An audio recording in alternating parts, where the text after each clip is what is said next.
Fala pessoal do mercado imobiliário, eu sou o Matheus Manuel, fundador do The Real Estate Lab.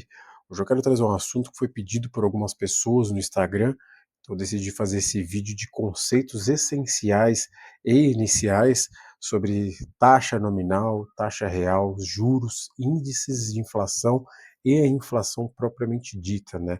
São conceitos que estão presentes aí em todos os profissionais, em todos os âmbitos do mercado imobiliário. No dia a dia a gente trabalha com essas taxas, então decidi fazer esse vídeo aí para a gente conseguir entender um pouco melhor de como eles funcionam na prática, né?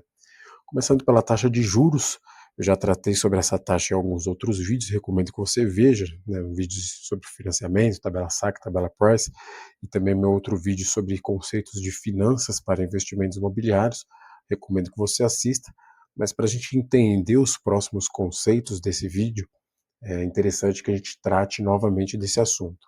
Então, sobre taxa de juros, o que a gente tem que pensar? Quanto que custa eu ter o dinheiro que eu preciso agora, né? Então, muito comum em empréstimos, né? Você está precisando de um valor que é chamado de principal, que é o valor que você toma emprestado, e quanto que custa você ter esse dinheiro agora, né? Essa taxa de juros, ela é expressa em porcentagem ao ano, e funciona de uma maneira muito simples.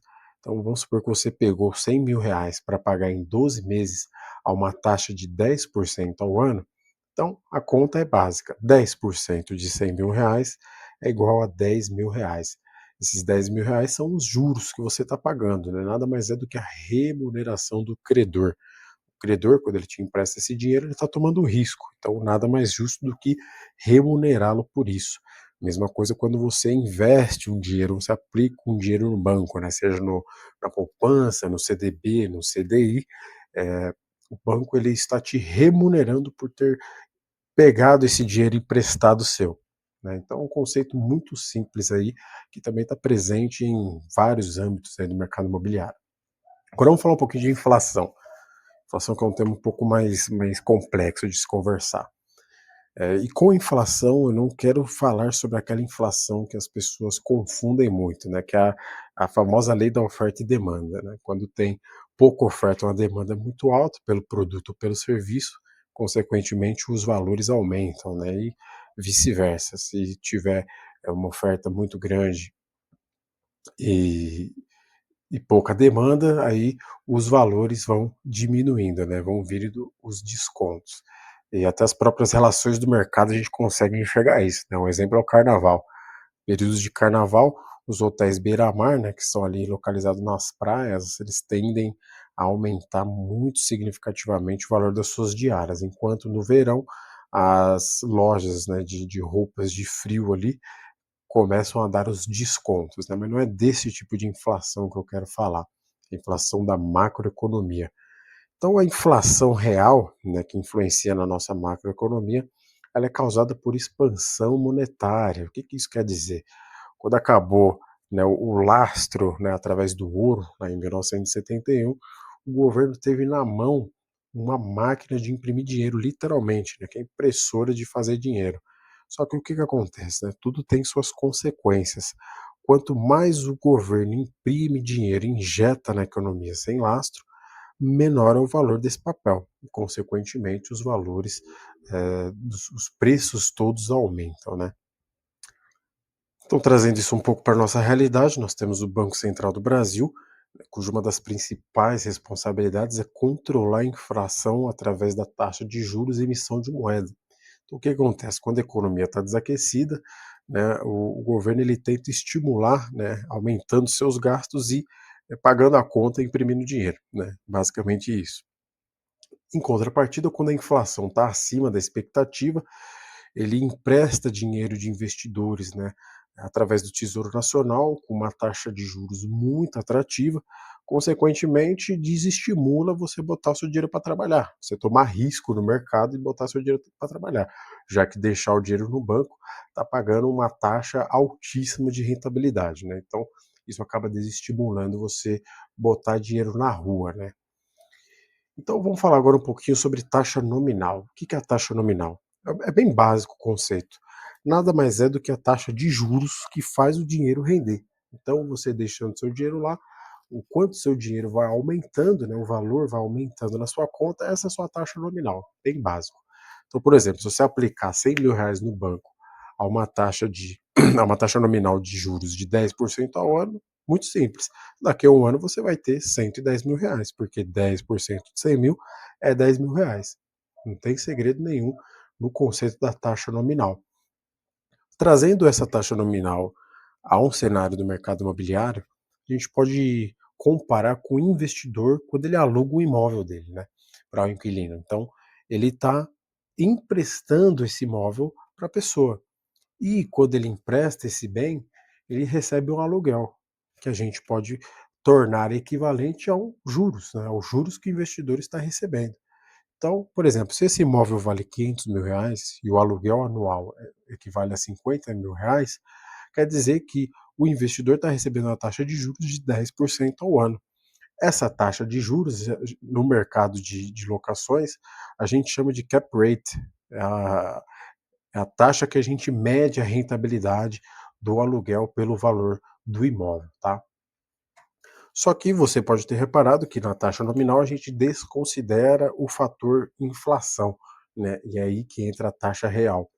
A taxa real é a taxa de juros que considera o valor da inflação na conta, né? Então, de fato, quanto você está ganhando de dinheiro, né? Então, para fazer esse cálculo, a gente utiliza a fórmula de Fisher, que é essa fórmula aqui apresentada, e vamos ver um exemplo prático disso. Então, vamos supor que você tem um investimento X a uma taxa nominal de 10% ao ano, e você vai considerar o fator inflação, né, que nesse caso é 4% ao ano. Então, aqui tem a fórmula de Fisher, quando a gente substitui os valores, então taxa nominal 10%, inflação 4%, a gente tem um resultado de 5,8% ao ano, né? Então você percebe que a taxa real nada mais é do que a taxa nominal menos a inflação. Muita gente faz a conta de cabeça, né, que é a conta de padaria, e simplesmente pega os 10% da taxa nominal menos os 4% de inflação, chega aos 6%. Você vê que está bem próximo aqui do resultado que a gente encontrou utilizando a fórmula de Fisher, né? Mas é recomendável que você faça os cálculos direitinho aqui utilizando a fórmula de Fisher para você ter o valor exato, né? De quanto que está sendo esse ganho real, tá? Mas se for um caso, você está na rua no meio de uma conversa do elevador, você pode fazer essa conta de cabeça, não tem problema, né? Então, resumindo, taxa nominal nada mais é do que a taxa que faz o seu dinheiro crescer na conta, ele está crescendo ali à medida que vai passando o tempo. E a taxa real é a taxa que faz o seu dinheiro ganhar poder aquisitivo, ou seja, o valor acima da inflação que você está recebendo, tá? Vamos falar agora dos índices de inflação, né, que estão bem presentes também no mercado imobiliário, né?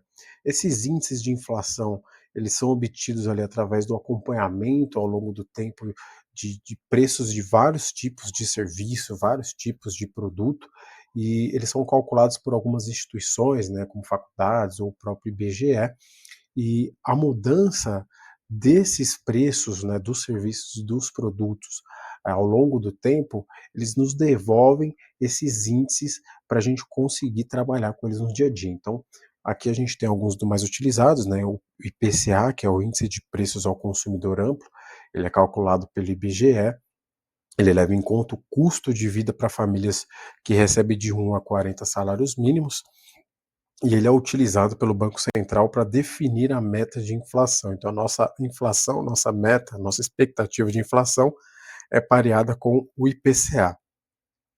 Muito comum no mercado imobiliário, nós temos o INCC, que é o Índice Nacional de Custos da Construção, ele é calculado pela Fundação Getúlio Vargas, e ele acompanha a evolução dos custos do setor da construção, seja ele mão de obra, pode ser equipamento, pode ser material, ele é muito utilizado ali dos contratos de compra e venda, né, de imóveis na planta, na incorporação imobiliária.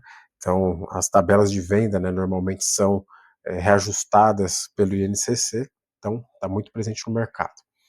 Temos o INPC, que é o Índice Nacional de Preço ao Consumidor, ele é bem parecido com o IPCA, só que leva em conta, né, as famílias com 1 a 5 salários mínimos, também é calculado pelo IBGE.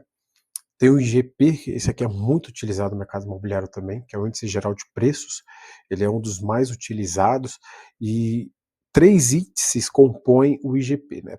Para se ter o valor do IGP, tem que se ter o valor de outros três índices, que é o IPA, o IPC e o NCC. Esses três compõem o valor do IGP. Uma observação interessante é que alguns desses índices, você vai reparar que quando eles são publicados, eles vão com um sufixo, né?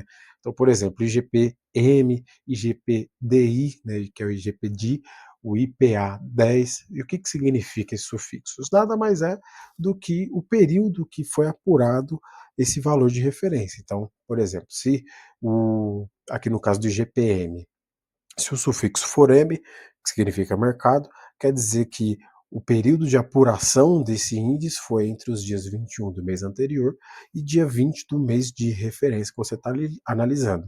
Se for o 10, aqui no caso do IPA 10, quer dizer que o período de apuração desse índice de referência foi entre os dias 11 do mês anterior e 10 do mês de referência. Então, é uma observação importante, né? Muitos dos índices, principalmente de GPM, a gente utiliza com esse sufixo.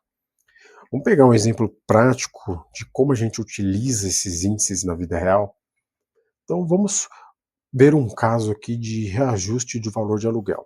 Então, vamos supor que você assinou um contrato de aluguel do seu imóvel para o inquilino por R$ 2.500. Você vai alugar esse imóvel para ele. E essa assinatura de contrato foi em fevereiro de 2024. Você, como investidor imobiliário esperto, você já incluiu uma cláusula de correção que após um ano de contrato você vai corrigir esse valor de R$ 2.500 baseado no IGPM, olha só. E aí o que acontece? Chegou fevereiro de 2025, então se passaram 12 meses. Como que você vai fazer o cálculo de reajuste baseado no IGPM? Você vai pegar o IGPM do mês 12, ou seja, depois de um ano da assinatura desse contrato, nesse caso é 1.213,514, e vai dividir pelo valor do IGPM no mês zero, ou seja, no mês que você assinou esse contrato. Foi em fevereiro de 2024. Em fevereiro de 2024, o IGPM foi 1.119,061. Então, quando você divide um valor pelo outro, você encontra 1,08. E aí é muito simples. Encontrando a variação dos 12 meses, né, que você está tendo de referência, você vai multiplicar o valor do aluguel no mês zero, que é o aluguel que você assinou um contrato com o inquilino, e vai multiplicar por 1,08, que é a taxa de variação dos 12 meses que você tem de referência. Quando você multiplica um pelo outro, vai dar um resultado de R$ 2.700. Então quer dizer que nos próximos 12 meses, ao invés de R$ 2.500, você vai cobrar R$ 2.700 e não está perdendo valor com o tempo, tá? Então esse é um exemplo prático da utilização desses índices. Outro exemplo que a gente poderia utilizar é a correção das parcelas ali pelo INCC, né? Que funciona de uma forma bem parecida, tá? Então, resumindo, a inflação é causada pela expansão monetária, né? Não é a alta e a baixa dos preços. A alta e a baixa dos preços é um efeito que a inflação causa, tá? E os índices de inflação, eles nos ajudam a manter o valor do dinheiro nos contratos, né? Como a gente acabou de ver um exemplo prático na questão dos reajustes do valor dos aluguéis, tá? Então, pessoal, esse é o vídeo que eu queria trazer hoje, de conceitos essenciais mesmo para entender esse assunto aí de taxas, né? A gente acaba ficando meio perdido, é tanta taxa, é tantos conceitos, que fica difícil, né, compreender a fundo o que é cada coisa, né? Espero que esse vídeo tenha esclarecido algumas dúvidas para vocês, tenha sido bem didático. Dúvidas, sugestões e críticas podem deixar aqui nos comentários e até o próximo vídeo.